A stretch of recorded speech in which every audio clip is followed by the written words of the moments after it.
Laptop निकाला है इसके अंदर से, ये लैपटॉप का कवर है, हर चीज़ निकाल के ले गए, ये कपड़े हर चीज़ उन्होंने ऐसे चेक किया जैसे वो अपना घर समझ के चेक कर रहे थे।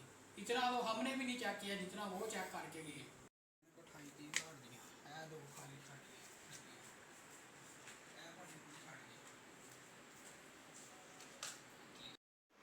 सत्तर तोले टोटली मेरा खाला सोना होंगे एडा बड़ा बॉक्स है।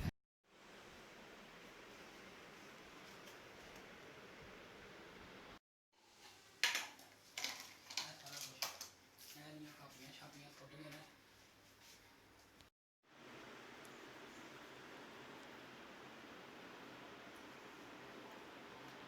इतों पैंट कोट लै गए, थलों जुत्तियां लै गए, स्टड देखो बोल के उहदे चों लै गए।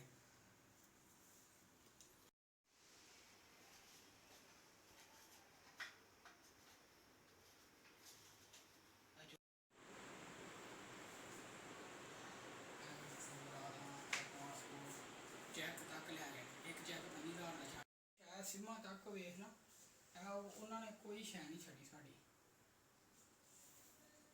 पैंटा बूट के।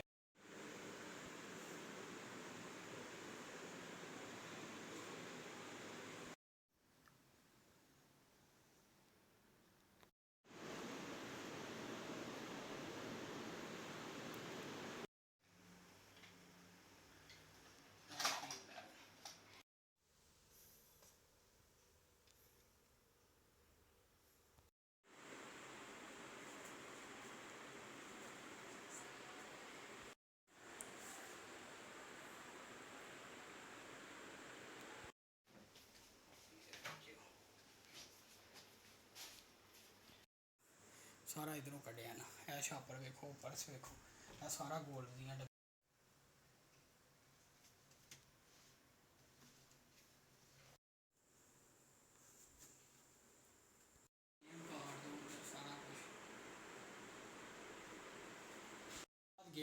थे हफ्ते की रात को 12:07 पे, तो हम आए हैं तो हमने देखा है तो हमारा सारा सामान जो है ना वो ख़राब कर दिया उन्होंने। ये 80 तोले हमारा देवर एक ले गया, मेरी पुप्पो फॉरनर से आई हुई थी जापान से, उनका, और मेरी मदर का, और मेरी सिस्टर का 12 तोले, और मेरी छोटी सिस्टर का 7 तोले, और मेरी मामा का 22 तोले। टोटल ये मिला के 121 तोले वो देवर लेके गए हैं। 16 लाख रुपया नकदी ले गए हैं, जिसमें 5-5 लाख रुपए वाले 3 बंडल और 1 लाख रुपए वाला बंडल, बकाया 3 वो घड़ियाँ ले गए हैं, 2 राडो और 1 रोलैक्स, ATM कार्ड लेके गए हैं, गाड़ियों के डॉक्यूमेंट्स ले गए हैं जो अनरजिस्टर्ड थी गाड़ियाँ, सब कुछ ले गए हैं, वो कोई चीज़ नहीं छोड़ के गए, हर चीज़ वो ले गए हैं। अच्छा, कोई मोबाइल फ़ोन दीगर मोबाइल फ़ोन लेके गए हैं, लैपटॉप ले गए हैं, 3 मोबाइल फ़ोन, 2 एप्पल के, एक जो है वो सैमसंग का था मेरे ख्याल से, वो ऑफ ही था, जो 2 एप्पल के थे वो ले गए हैं, और उसके बाद एक लैपटॉप ले गए हैं, वो भी मैं आपको दिखाता हूँ जहाँ से लेके गए हैं, सारा कुछ ले गए हैं वो। तो पुलिस क्या कहती है? पुलिस अभी आई है, उन्होंने बस देखा है तो बस चले गए हैं, उसके अलावा उन्होंने कोई बात नहीं की। उन्होंने कहा इधर कोई नहीं था, हमने कहा नहीं कोई नहीं था।